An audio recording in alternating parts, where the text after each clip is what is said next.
Cadê o comunismo? Cadê o comunismo? Achou! Olá, jovem! Seja bem-vindo a esse lindo canal, um canal de YouTube. Então já senta o dedo no like, já ativa o seu sininho, já compartilha canal que é fruto do amor proibido de 3 pessoas lindas. Eu, João, redes na tela, menino Rafa e Dona Nune, redes na tela. E se você quer apoiar esse canal e manter esse canal, vire membro desse canal ou entre no nosso Apoia-se. Lembrando que temos o projeto das bibliotecas populares. A primeira já está entregue, as 5 segundas está indo e tem uma biblioteca nova que o tio vai apoiar também lá na favela da Babilônia, junto com o pessoal da Palestina. Vai ser um negócio pica. Em breve eu falo disso com vocês. Agora é vídeo para vocês. Beijo, meus amores. Apoia o tio, manda o Pix. Falha e falhará. Falha e falhará. Falha e falhará. Olá, jovens! Sejam muito bem-vindos ao canal do tio, tá? Hoje nós vamos falar sobre o atentado terrorista de extrema-direita que ocorreu ontem na Praça dos Três Poderes. Tá? Antes de falar do atentado, dos detalhes do atentado, da gente usar essa reportagem aqui para a gente poder, né, usá-la como trampolim para as outras coisas, eu quero discutir várias coisas com vocês.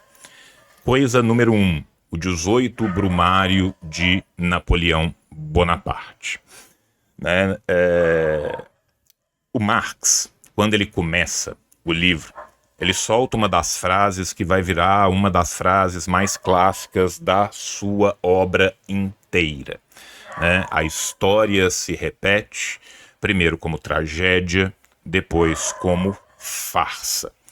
E é indelével a gente vendo as cenas do atentado terrorista, a explosão do automóvel, o autoextermínio brutalmente darwiniano, né, do Meia Bomber, do V de Velório, do Kamikaze, do Lex Luthor, do Unabomber, do Unaboomer, ou qualquer outro nome que vocês quiserem dar para esse sujeito que terminou a sua vida de uma forma lastimável, né, a gente nota a farsa. Tá? Por que eu tô te falando que a gente nota a farsa? Porque de fato, quando a gente pensa na farsa como topos literário, né, é farsesco. Farsesco no sentido de ser uma imitação, uma tentativa de imitação de um passado áureo que nunca existiu. Né? Uma das coisas mais importantes dentro do fascismo, né, é esse mito primevo, esse mito formador. Não é à toa que os alemães voltam para o Anel dos Nibelungos, voltam para esse passado que de fato nunca existiu conforme ele é imaginado, né? Não é à toa que os italianos vão voltar ao seu medievo, um momento de grande expansão, um momento de centralidade da Itália no mundo, e também não é à toa que para os neofascistas brasileiros a ditadura brasileira se torna um momento de volta a um suposto passado glorioso que de glorioso nada tem, tá certo? Continuando aqui em uma outra chave de interpretação, eu quero também dizer para vocês que ontem, quando teve o atentado, né, a vice-governadora do DF chegou e falou assim: é um lobo solitário. Não é, não. Tá? Não é por uma questão conceitual e não é por uma questão correlacional. Tá? Primeira coisa, uma pessoa que imita um atentado terrorista já feito, tecnicamente, ele não é um lobo solitário, ele é um copycat. Tá? Todo atentado terrorista gera os seus imitadores, tá? O termo copycat é o termo em inglês para imitador. Quando a gente fala, né, de lobo solitário, nós estamos falando de um sujeito que vai planejar sozinho, não com uma organização, não com um grupo, tá? Mas sozinho, um atentado por causa de motivos que ele chegou até eles, normalmente sozinho. Então, normalmente, os lobos solitários, eles têm um manifesto. Esse manifesto tem coisas que, por mais que se aproximem de vários outros campos, tá? Ele tem uma visão mais única daquilo. Ele não costuma ser ligado às grandes macro tendências dos campos que ele se aproxima, tá? Então é muito diferente a conceituação técnica de lobo solitário. Falar que é um lobo solitário, inclusive, diminui politicamente a correlacionalidade. Gente, acabou de acontecer a eleição do Trump, tá? Acabou de acontecer a eleição do Trump.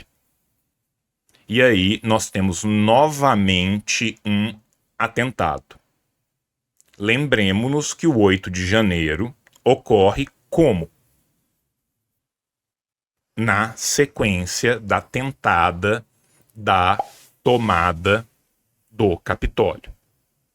Lembremos-nos também que já no ano passado, agora eu estou na dúvida se foi no final de 2022 ou no começo de 2023, né, haviam sido retirados, tá, da Praça dos Três Poderes outros explosivos, tá? Tinha explosivo em caminhão, tinha a possibilidade de ter explosivo em outros carros.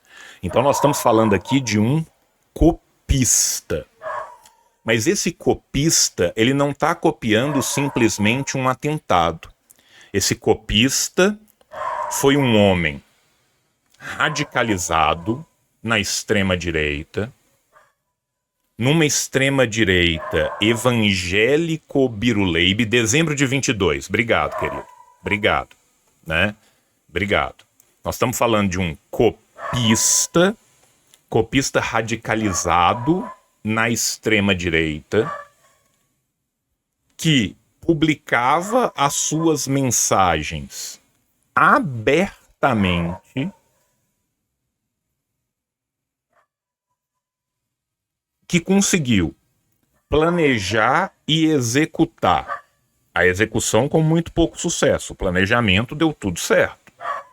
Planejar e executar a conta-gotas, contando nas redes sociais o tempo inteiro, e crime ocorre e nada acontece feijoada. Reza a lenda, né, que o Brasil possui uma agência de contra-inteligência, contra-terrorismo, né?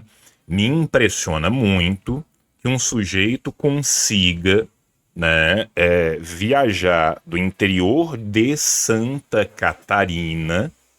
Ele não copiou uma pessoa, ele copiou uma ideia que já tinha sido feita ad náusea. O sujeito consegue viajar de Santa Catarina num carro com 25 anos de idade, sem parar em nenhum lugar por nada, comprando vários fogos de artifício, né? Porque aqui, gente, me perdoa o que eu vou falar, mas assim, o cara postava no Facebook os prints das mensagens de WhatsApp de um grupo dele com ele mesmo, aonde ele curtia a própria mensagem no grupo dele com ele mesmo às 2 da manhã. Não acho que seja surpreendente a má facilidade dele de lidar com isso, né? Ele já morava em Brasília, não, sim, mas ele não chegou em Brasília do nada, né? Enfim, Ele postou todas as coisas ontem, ele já tinha ido visitar, ele falava constantemente disso, né? Ele não só copiou o 8 de janeiro, Alvin, ele copiou a ideia de explosão que já tinha sido tentada no Rio Centro, que já tinha sido tentada após o 8 de janeiro, em dezembro de 22, você entende? É isso que eu tô te falando aqui, tá? É isso que eu tô te falando aqui. Nós não estamos criminalizando a mensagem para si mesmo. Eu tenho um grupo comigo mesmo. O que eu não faço é postá-lo, tá? O que eu não faço é postá-lo. E aí, gente, a gente tem que entender que este homem foi radicalizado dentro de uma agenda. E a gente tem que entender que há uma semana atrás, a Folha de São Paulo chamou um presidente genocida, um ex-presidente genocida, para falar sobre democracia. A melhor coisa que aconteceu, para além deste homem ter falhado miseravelmente e não ter ceifado a vida de outras pessoas, Darwin foi muito gentil e a única vida ceifada foi a dele própria, né? A melhor coisa que aconteceu é o sepultamento político da ideia de anistia, tá? Sepultamento político da ideia de anistia.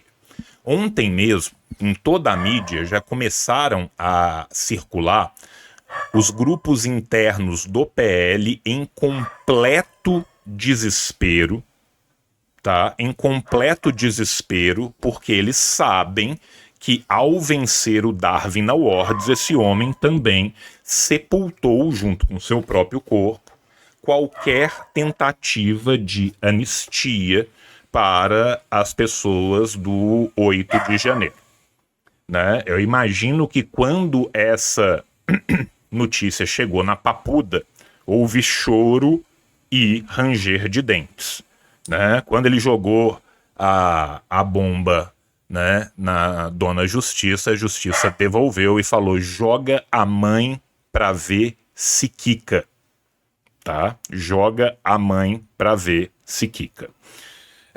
Ainda assim, muito mais assustador do que isso é a gente notar o nível conspiracional em que essas pessoas chegaram. Sabe por quê, gente? Porque o Jim Jones não chega no grau de biruleibice que os seguidores de Jim Jones chegam, tá? Quando se cria essa mentalidade de colmeia que é criado pelos cultos, tá? Quem comanda o culto não é o grande biruleibe. Quem comanda o culto é normalmente um filho da puta que quer poder, dinheiro e fama, tá? É um sociopata? Claro, obviamente. Uma pessoa para conseguir acordar de manhã e falar: vamos deturpar as mentes de outros seres humanos até levá-los ao autoextermínio, até levá-los ao cometimento de crime, até levá-los a doar todos os seus bens para mim, acreditando que eles vão entrar num rabo de um cometa, tá? O criador de uma seita, ele é obviamente um grande narcisista, mas para além dele ser um grande narcisista, ele é um sociopata. Ninguém que tenha o mínimo de empatia humana por uma outra pessoa, por outrem, tá? Consegue fazer isso e dormir à noite. Esse é um processo de radicalização doentio que afasta as pessoas da sua família, da sua sociabilidade, do tecido normal da materialidade.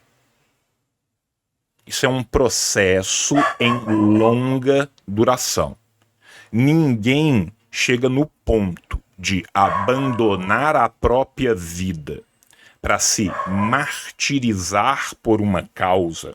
Vamos lembrar aqui, gente, que martirizar vem da palavra grega martireu, do verbo martireu. É gome martireca perito photós. Eu dou o testemunho acerca da luz, sobre a luz. Martireu é testemunho.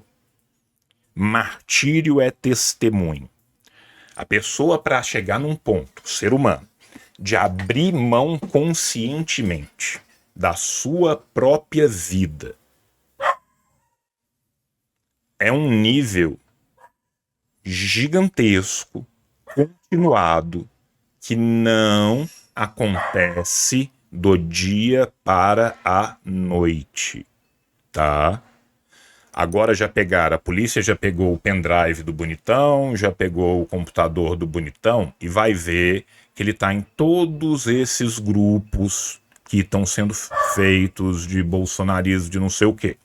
O perfil dele de Facebook tá lá no Jair Bolsonaro, tá lá no Olavo de Cadáver, tá lá no Terça da Tuda, tem tudo. Tem tudo, tá? E a gente tem que lembrar, gente, que não é só ele, que milhões de brasileiros estão submetidos a esse processo. Milhões, tá? Milhões de brasileiros estão submetidos a esse processo, tá? Vou começar a leitura aqui e a partir da leitura a gente vai falando outras coisas, depois vou trazer outras coisas também. Atentado em Brasília foi premeditado e o autor é extremista de direita.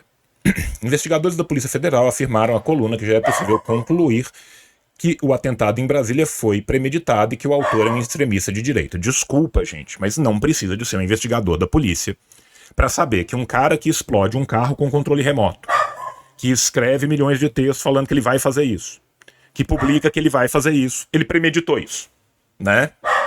Ele não foi na loja Bomba Somos Nozes e falou assim, você tem uma bomba aí? O cara falou, que tipo de bomba que você quer, Slay? Esses bombão de explodir STF.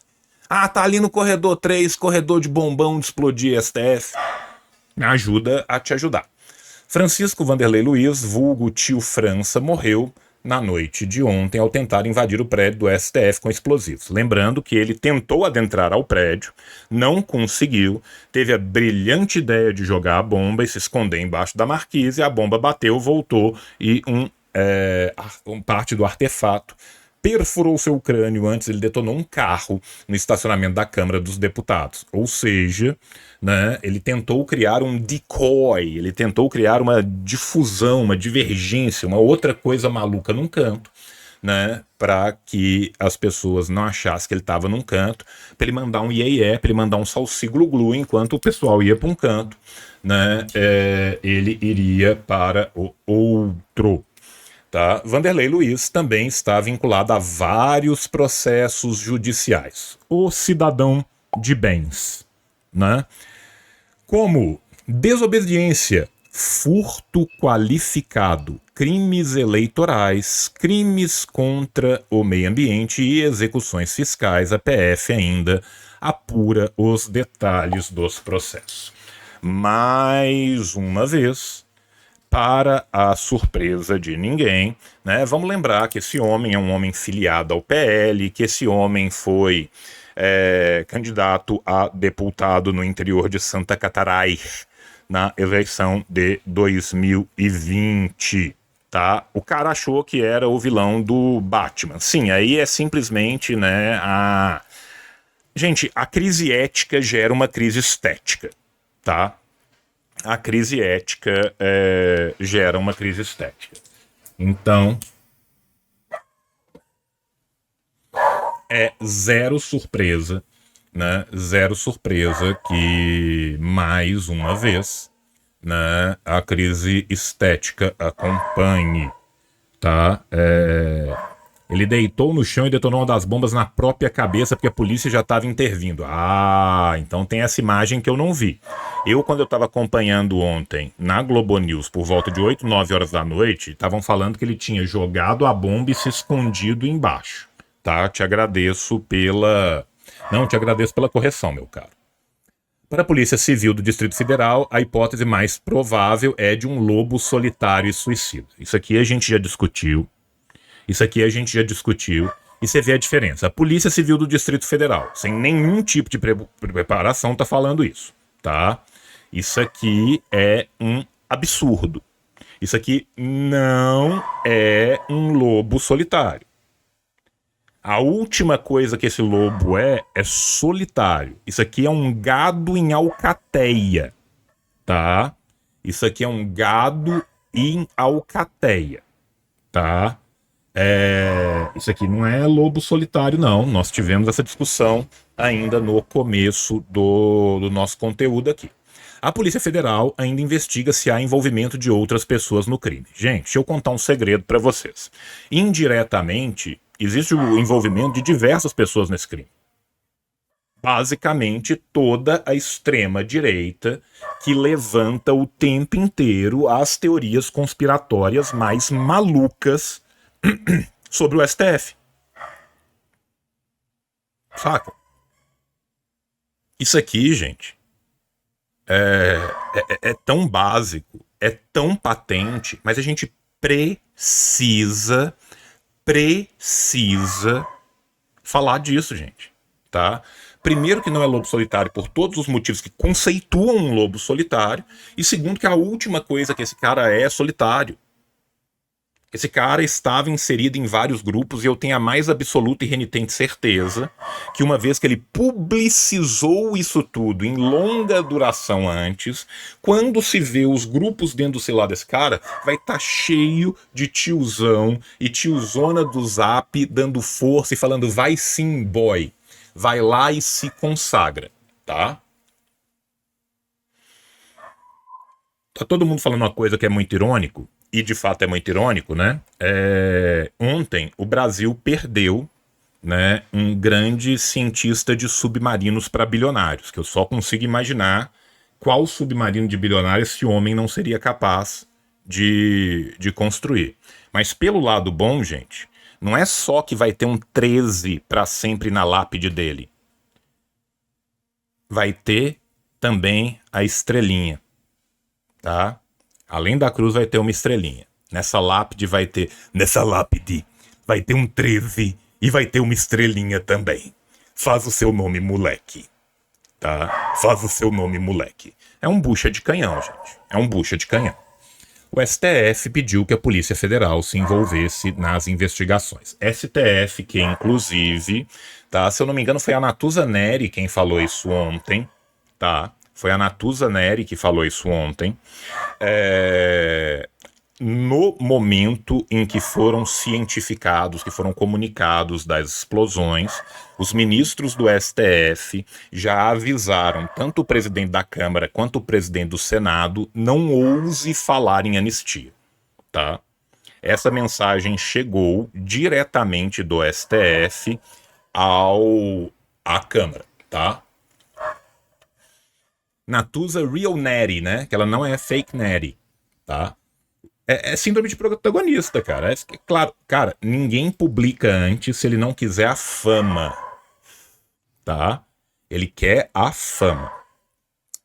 Para os investigadores federais, as postagens encontradas no Facebook, no WhatsApp de Vanderlei Luiz, uma vez que ele printava o próprio WhatsApp do seu grupo com ele mesmo, né, apontam que ele era um extremista de direita. Por que tem aspas nisso aqui, Uol? Eu vou morrer sem entender. Porque isso aqui não é aspas. Ele era um extremista de direita, ponto. Ele era um extremista de direita, ponto. Não tem aspas. O autor das explosões foi candidato a vereador no município de Rio do Sul, Santa Catarina. Grande surpresa para todos, imagino. Em 2020, pelo PL, partido do ex-presidente Jair Bolsonaro, mas não se elegeu, tal qual Jair Bolsonaro, que é inelegível. Em uma das mensagens no WhatsApp, Vanderlei Luiz diz que a PF tem 72 horas. Onde que vocês ouviram 72 horas, jovens? Apenas 72 horas para desarmar uma bomba na casa de comunistas. Olha isso, gente. Olha isso. Olha o anticomunismo visceral. Olha o discurso do pânico moral, levando as pessoas às raias da insanidade. Mais 72 horas, patriotas. Lembrando, mais uma vez, tá, que o jornalão Folha de São Paulo deu um editorial para uma pessoa inelegível, golpista e genocida falar de democracia não tem uma semana.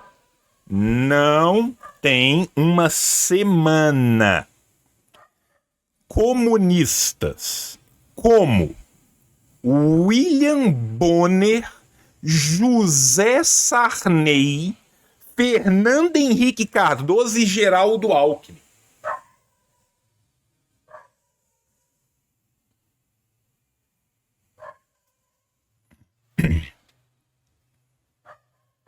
Gente, eu sei que é um absurdo, mas eu preciso de dizer isso. José Sarney não é comunista. Fernando Henrique Cardoso não é comunista. William Bonner não é comunista. Geraldo Alckmin não é comunista. Tá? Essa pessoa, gente, chega num momento onde ele está completamente descolado da realidade. Completamente descolado da realidade. Em outro texto, ele cita o ex e o atual comandantes do Exército, General Freire Gomes e Tomás Paiva. Se por acaso for decretado o estado de sítio, sugiro a vocês que fiquem ao lado do povo. Do contrário, a inteligência vai entrar em ação e, nesse caso, eu só lamento por vocês. Jovens, infelizmente, em momento nenhum dessa escalada maluca que mistura o fascismo com o comando maluco de Dedé Santana, a inteligência entrou em ação. Se tem algo que não tangenciou a inteligência, é tudo isso que a gente está falando aqui hoje. Tá? O fascismo à brasileira do século XXI é uma mistura de fascismo com comando maluco. Tá? É assustador.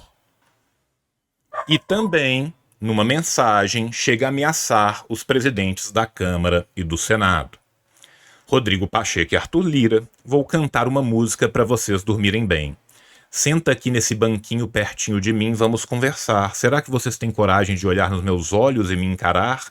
Agora chegou sua hora, chegou sua vez, você vai pagar. Uma redondilha menor, né? Mas mais uma vez aqui, gente, eu quero que a gente pegue esses 3 parágrafos aqui e note cada um deles. Anticomunismo bizarro e visceral contra pessoas que não são comunistas, mas qualquer um que em qualquer momento tenha falado ou agido em dissonância com os ditames da ditadura brasileira, que é esse passado primevo que eles buscam, é chamado de ditador. Quem é chamado de comunista? Quem falava o tempo todo que todo e qualquer inimigo era comunista. Jair Messias Bolsonaro. Segundo parágrafo. Exortar o exército como salvador desde que esse supostamente fique ao lado do povo. Se ele não ficar ao lado do povo, uma outra força agirá ex nihilo. Esse é o mesmo discurso reiterado por todos que se acamparam para fazer o 8 de janeiro, por todos os que se acamparam diante do exército no Brasil inteiro. Discurso esse fomentado em longa duração via rede social, via serviço de imprensa do próprio governo de Jair Messias Bolsonaro, em todas as redes do próprio Bolsonaro e de sua caterva. Parágrafo 3. Os ataques são ao STF, à Câmara, ou seja, às instituições que representam os três poderes da democracia burguesa. Por quê? Porque o fascista ele tem que se colocar como um cara fora dos poderes, como um outsider que está chegando para salvar o povo. Esse é o discurso que engana o povo para ele poder chegar lá, abraçar a burguesia, quicar no colo do Guedes, vender tudo que a gente tem e entupir o rabo de dinheiro, gente. Vocês percebem? Políticos de direita tentam minimizar o ataque como um ato isolado. Da porta da rua para fora. Porque da porta da rua para dentro eles estão desesperados, um comentando com o outro o tempo inteiro. Agora fudeu. Putz, agora fudeu a anistia. Fudeu. Em entrevista a Igor Gadelha, o ex-presidente Jair Bolsonaro diz que Vanderlei Luiz é um maluco. Maluco fomentado pelo seu discurso. Maluco criado no seu covil de serpentes. Na hora que dá ruim, todo mundo lava a mãozinha, tá? Mas abraça, põe no colo e balança porque o filho é teu. Tá certo? Acredito que a gente tenha conseguido cobrir bem boa parte desses acontecimentos. Acredito que a gente tenha conseguido trazer algumas outras análises que normalmente, né, a grande mídia não o faz. Mas eu quero deixar para vocês uma última palavra. A última palavra que eu quero deixar para vocês é que o fascismo bate na porta todo dia. A cadela está gravidíssima. E sem a mobilização popular, sem a organização do povo, eles continuarão a vir. Nós temos uma oportunidade única agora no dia 15 de estarmos todos juntos nas ruas. Então, por favor, meus amores, se organizem, lutem pelos nossos ideais. Paz entre nós, guerra aos senhores, venceremos. O capitalismo falhou, falha e falhará em cada uma das sociedades aonde